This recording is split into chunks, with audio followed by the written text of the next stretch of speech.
Today on Wide World of Sports, the gates are open and we're racing live at Moonee Valley with the $1.5 million BMW Cox Plate. You'll see the superstars of the turf scene striding it out in Australasia's Wait for Age Classic. Plus, we'll bring you all the races on the card from the feature Saturday of Melbourne's Spring Racing Carnival.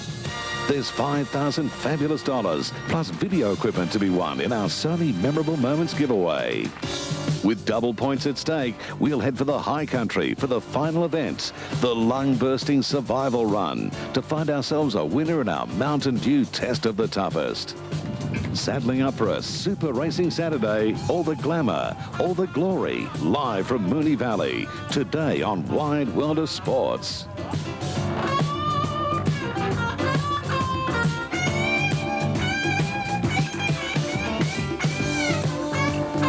Melbourne skyline there in the background, and we're coming to you live from Moonee Valley on what is a glorious day, around about 21, 22 degrees, and the track here looks an absolute picture, and we're feeling good about what will be a wonderful afternoon of racing from the southern capital on what is a terrific spring carnival. Hello and welcome to Moonee Valley, venue for what the experts rate as the true test of a thoroughbred racing in Australia, the BMW Cox Plate, an event distinguished by champions from Phar to Tulloch, Gunsynd to Kingston Town. And here's a champion of the two-legged variety, Max C. Walker in his own backyard. Yes, well, you're not wrong, Ken. As the marketing produce suggests out there, this is the race where legends are made. Well, you're the man.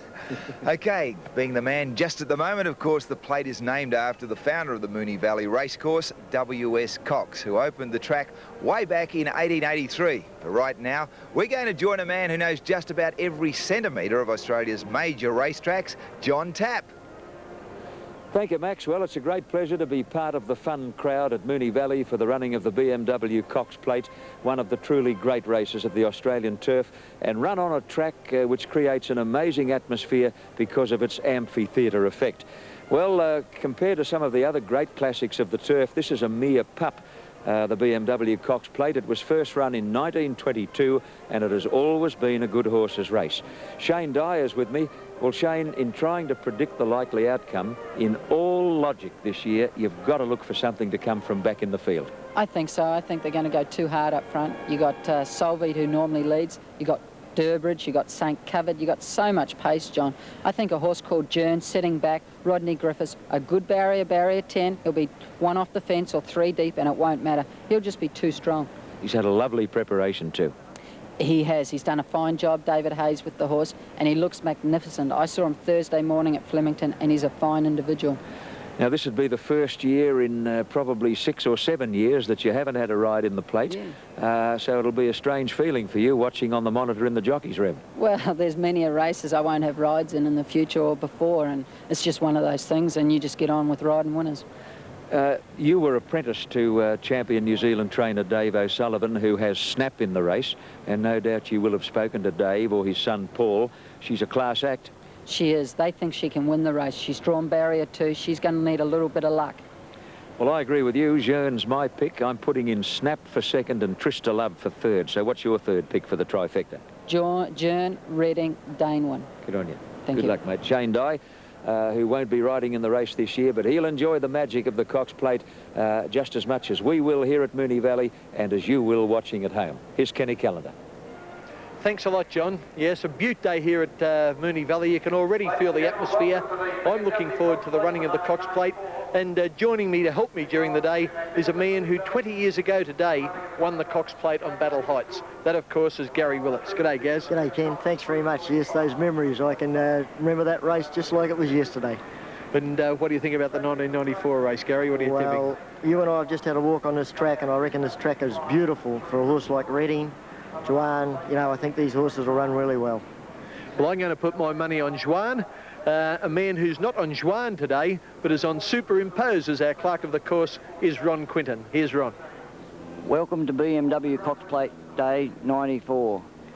I'm in the box seat this afternoon riding the pony and also riding Superimpose before the Cox Plate. We'll have a great day's coverage for you and be plenty of winners there, I'm sure. I'll hand it over now to Simon O'Donnell. Thanks, Ronnie. Well, it's just a fantastic day here at Moonee Valley for the BMW Cox Plate. It's a hive of activity down here in the birdcage. The horses are arriving. The people are getting a real buzz about them. And on this beautiful day, it brings out, obviously, fantastic fashions and fantastic racehorses. A little bit more on the fashions. Let's go and see Angela Bell-McSweeney. Thanks, Simon. In Channel 9's coverage today, you're going to see the running of the famous BMW Cox Plate, which has been won by the who's who of Australian thoroughbreds. And on the fashion and social scene, you're going to be seeing some of Australia's best dressed and best known names. The first race meeting was held here on the 15th of September in 1833, and the beautiful garden atmosphere still prevails. I look forward to bringing you the glamour, the fashion, the fun and the style that makes racing the theatre of life. Yes, indeed. I tell you what, we have some fabulous pictures coming to you this afternoon, as the boys also said, some terrific racing. Very shortly, we'll round up some celebrity tips on race 1 at Moonee Valley. But before we do, let's catch up with all the overnight scores from Ian Maurice. Well, you can. The first race on the program is the Southern Cross Apartment Stakes, a 1,000-metre listed race for 2-year-olds. You can see the jockeys mounting there already. The race is, the mounting yard, I should say, is behind the grandstand here at the Valley, and they come through a virtual tunnel down onto the course. It's very, very fabulous to watch. And the betting on this first race, well, there's a hot favourite. It's TAB number 1, Exclusive Halo. A winner at his only start is showing $2.30, and I've put my money on him. Tuscany Flyer is scratched, Prince Marauding is scratched. Ventilago is in the market, paying $6. Hon Kwok Treasure, now he'll have plenty of admirers in Hong Kong, particularly as CK Chi. Jackie Chi, the Hong Kong jockey, is riding Hon Kwok Treasure. It's at $26. Sales pitches at the same price. More Luskin paying $16. Now there's been stacks of money for Majestic Rory, reported to have trialled brilliantly. And Majestic Rory is showing $3.20 and has been very well backed to beat the favourite. Fei is a scratching. Frosty the Snowman is paying $31. King Pearl $34 and Blue Capri $12. Gary Willits is with me. Gaz, Exclusive Halo, is that your fancy? Yes, well, it was a very good winner at Flemington. It's very interesting the way the money's gone on Majestic Glory. The Rory's Jesters have done great as 2-year-olds, and it's obviously very good. And the other one that I liked was Ventilago. I thought that had a good chance. I watched it work here on Tuesday, and I thought it worked very well. So I'm tipping Exclusive Halo. Gary's saying Ventilago for value. A man who's closer to the action in the betting ring is Simon O'Donnell. Here he is. Thanks, Kenny. Well, it is a tough race, the first one, so I've enlisted a little bit of help, a couple of the hardened punters out here at Moonee Valley today. On my left, I've got Robert. Robert, what do you like in the first? Number 4 from 1 and 6. So you've gone the Hayes stable, the Rory's Jesters. You fancy them a bit? Yeah, I do.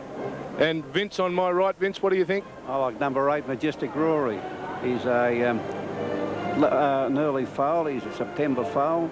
He's a magnificent animal, and he won by 15 lengths in a trial last Tuesday at Pakenham. The only thing I'm worried about is the number 1 Alley. Do you think there's a danger in it? Well, they got to kick up quick from the number 1. If they don't kick up quick, they can get chopped out. Well, the boys have absolutely bucketed the favourite Exclusive Halo. I'm going to stick with Exclusive Halo. I think the punters are telling us Majestic Rory's got a great chance. And also the 6, Sales Pitch, I think will improve and go well. It's a fantastic day here at Moonee Valley. We'll be back with lots more after the break.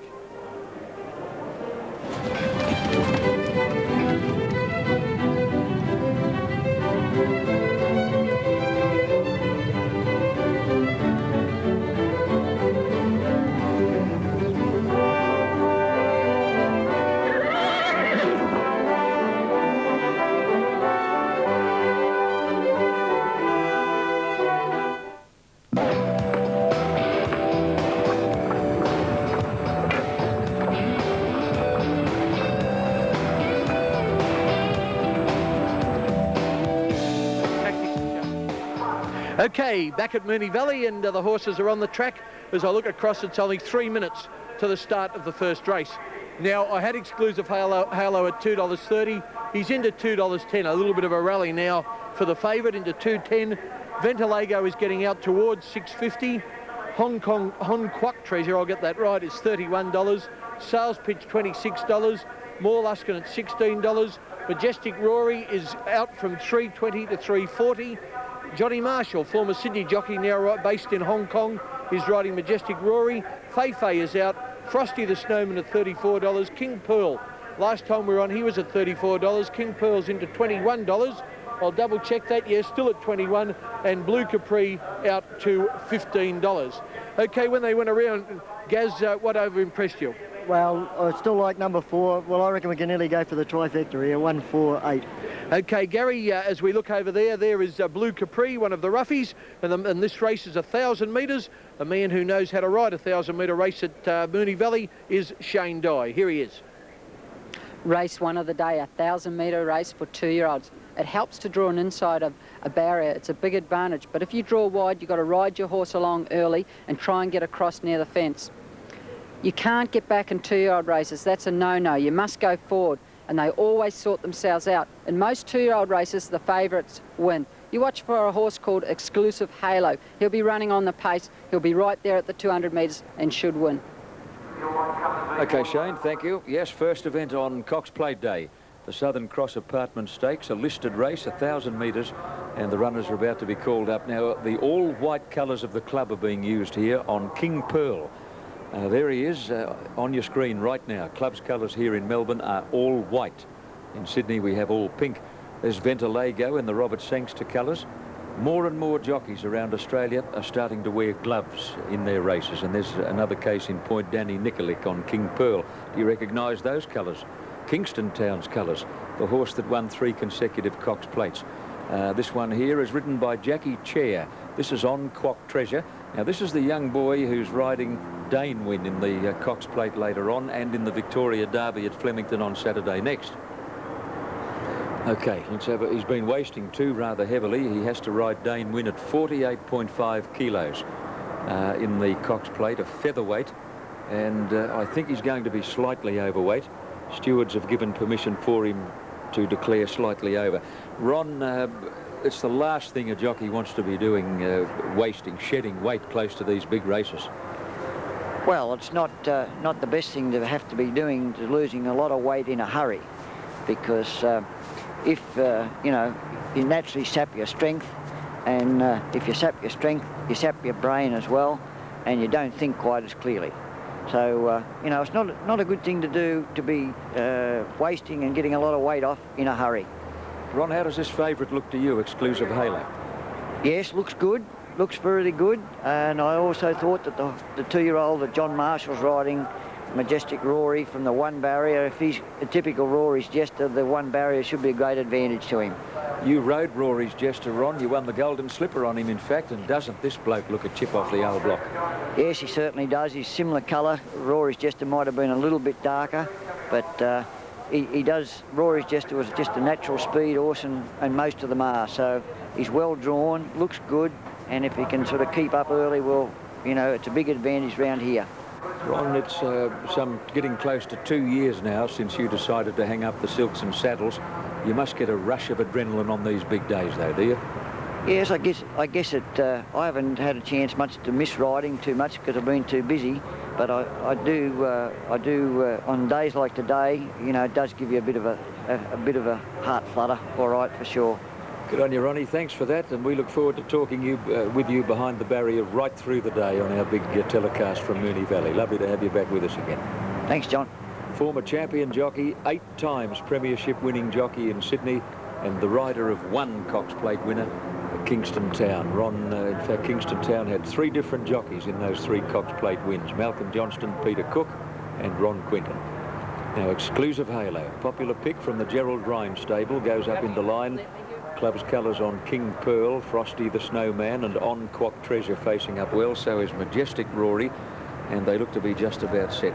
Blue Capri has faced up squarely, and King Pearl in the all-white, yes, he's there now, so we want only Frosty the Snowman, Mick Dittman's mount. Frosty the Snowman is well named. He might seem a little out of season in October, but he is by a sire called Christmas. Frosty the Snowman goes up on the outside of the field, and they're set to fly now. in the first event on Cox Plate Day. The 2-year-old scamper. The gates fly open and they're off and running. A good level start. Exclusive Halo and Blue Capri began well, and Frosty the Snowman is away like a rocket from a wide barrier. Majestic Rory is quickly driving up along the rail now into a handy spot, and Ventilago is prominent when they settle, followed by King Pearl. On Quack Treasure can't go with them, is getting well back with more Luskin, and dropping out to last is Sales Pitch. At the 600 metres mark, Exclusive Halo got to the fence to lead narrowly over Frosty the Snowman. King Pearl is about 4 deep, and 3 wide is Blue Capri as they charge down the side. 2 lengths away, Ventilago on the outside of Majestic Rory, being niggled a bit by Marshall. Then more Luskin and On Quack Treasure, and Sales Pitches back at the tail as they turn into the straight. Exclusive Halo the leader. He got away from Frosty the Snowman. Further back, Blue Capri, followed by more Luskin, but Exclusive Halo is clear past the 100-metre mark, is safely holding Frosty the Snowman, and the favourites home in the first. Exclusive Halo bolts in. Frosty the Snowman got second, and coming right along the fence to get third, On Quack Treasure with Jackie Share on board. Ventilago has run fourth, followed by Sales Pitch, Blue Capri. Majestic Rory never got in the race, and then more Luskin, and King Pearl, after showing a bit of dash, has dropped out to run last in the first event of the day at the Valley. An easy one to Exclusive Halo. Number 1, ridden by Peter Nucky. And Exclusive Halo, 2 starts for 2 very good wins now, having won first up at Flemington on the 1st of October. Trained by Gerald Ryan, a former jockey who has really made a name for himself. Exclusive Halo, $1.90 and $1.20 here in Victoria. Second will be Frosty the Snowman. Mick Dittman is going to pay about $6.60, and On Quack Treasure will get third, number 5, and will pay about $5.50. Ken, he's a smart colt.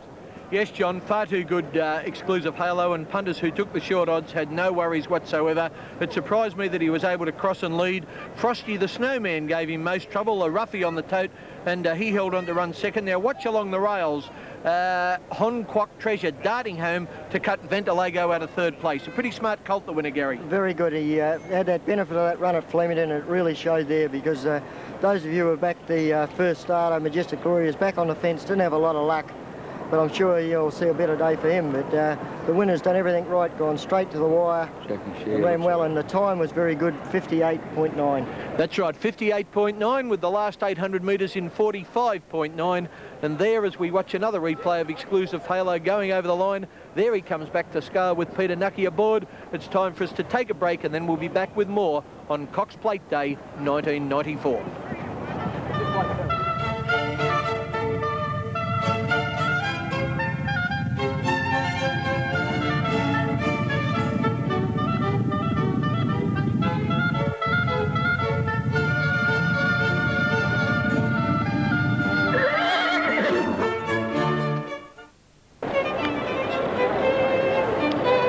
The excitement and emotion here at Moonee Valley. It's a big one this afternoon, the BMW Cox Plate. It will be sensational. Okay, let's now have a look at the divvies on race 1. And there it is. The favourite, Exclusive Halo, paid $1.90 and $1.20. And Frosty the Snowman getting up in second place, paid $6.60. And On Quack Treasure, third placed at $5.50. So the money's on the line there for race 1. Let's go over to Kenny Callender. Yeah, thanks, Max. A few bucks in my pocket, not a fortune yet, but we'll build on that. And one of the ways to build on it, I think, is by backing the favourite again in the second race, Blevick.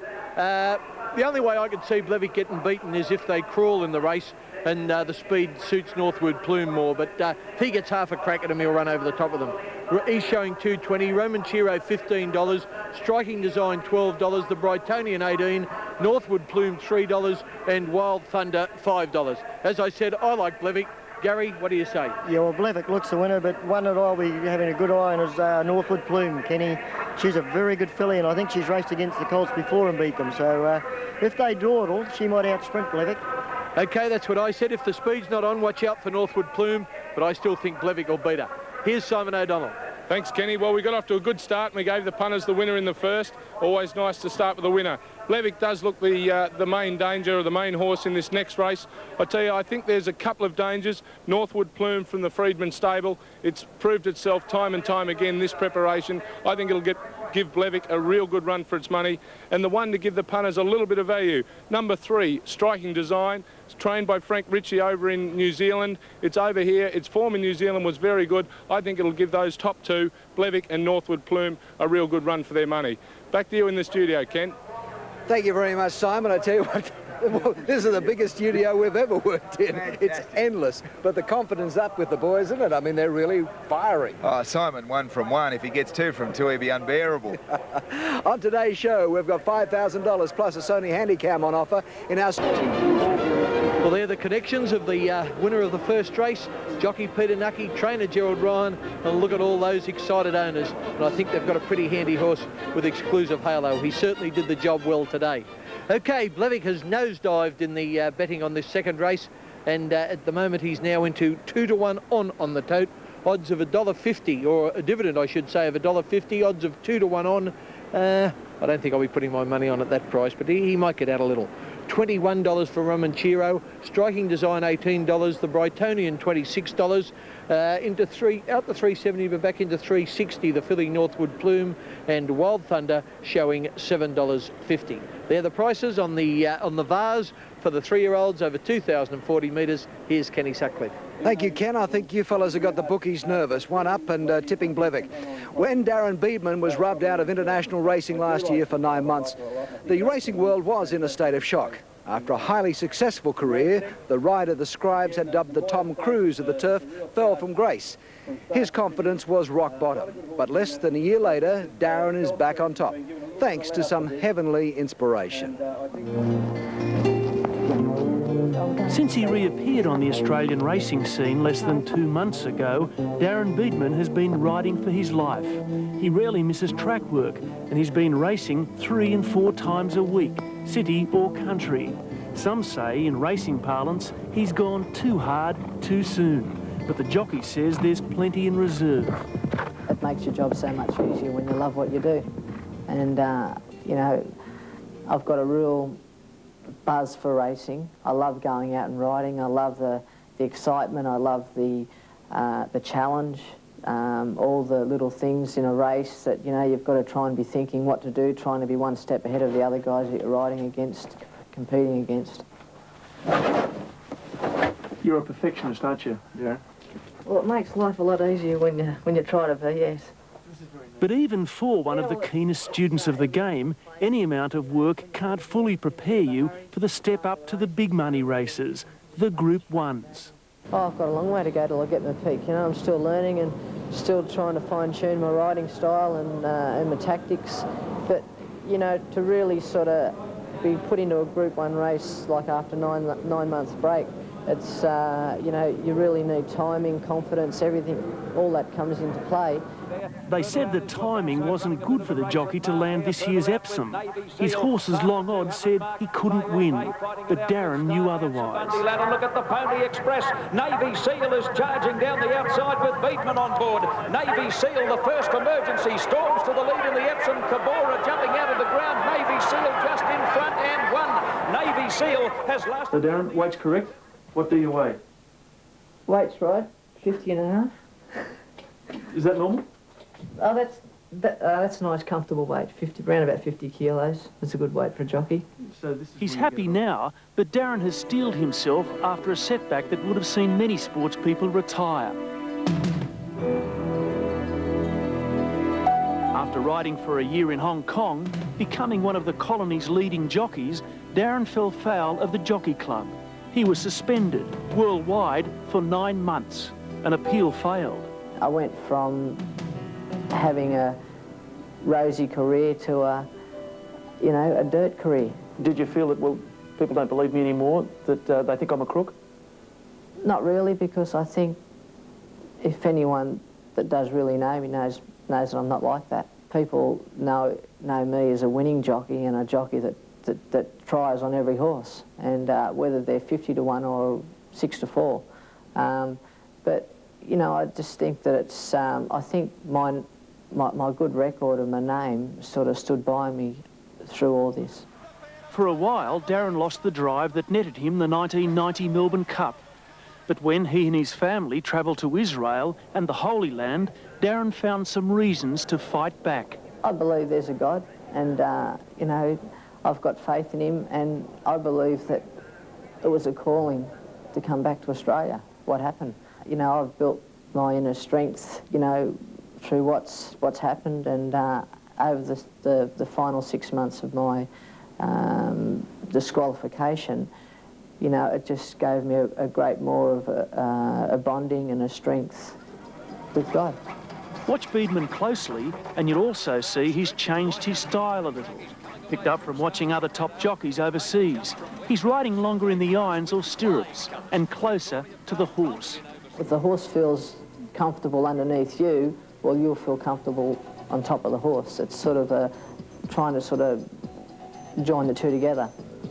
And as Beedman sees it, neither he nor the horse can do it without a little divine intervention. If we could rely on this sort of help every race meeting, we wouldn't be working. But even occasionally, it helps. How much has the Lord got to do with it? He's got everything to do with it. You know, I think it was a blessing, everything, the way it all turned out. It was just meant to be.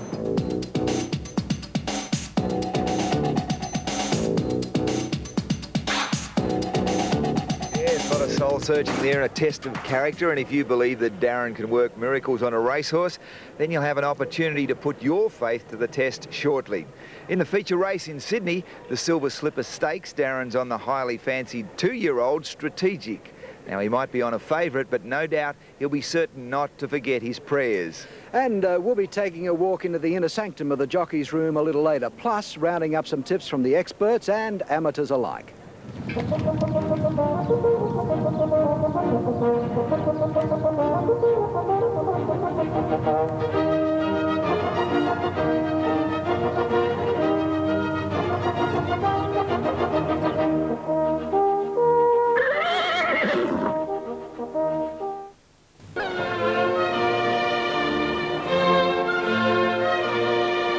Yes, there it is again.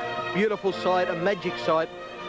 Moonee Valley Racecourse in all its splendour as we await the start of race 2, the AAMI Vase. And the favourite in this race is Blevic, now getting out to a more realistic price, $1.70 on the tote for a $1 investment. That's more like it. I'll put my cash on at that price. Number 2, Romanchiro, is still showing around $21, $18 for Striking Design. Number 4, the Brightonian at $26. Northwood Plume, Wishka, she's come in a bit, that's why we've got out. Keep going, Ken, it's down to $2.90.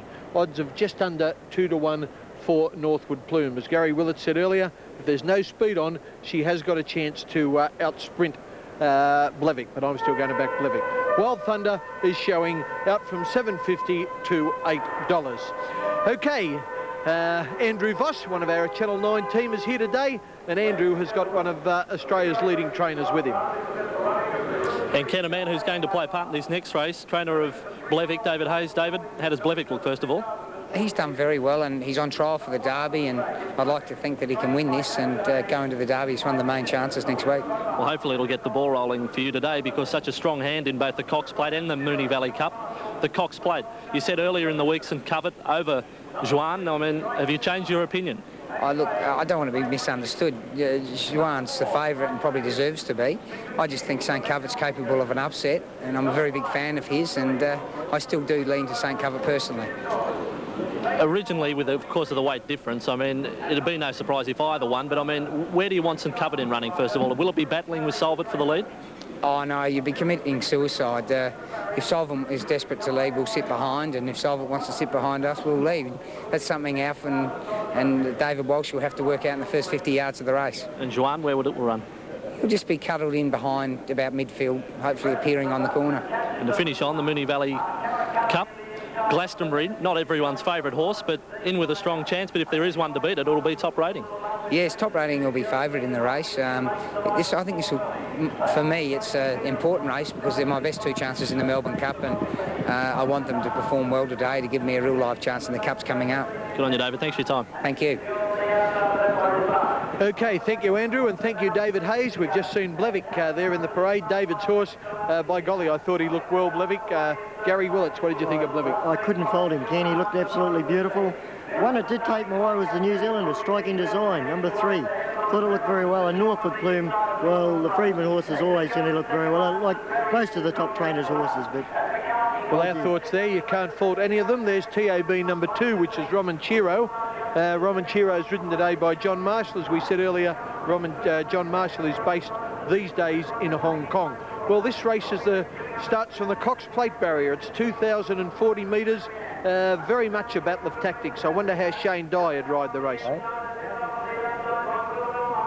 Race 2 of the day, the AAMI Vase over 2,000 metres. With only 6 runners, it doesn't matter about barriers. You have a run of about 300 metres till the first turn, and then you turn and you go another 400 metres till you get to about the 1,200 metres. You watch Mick Dittman on Blevick. He'll sit him off the fence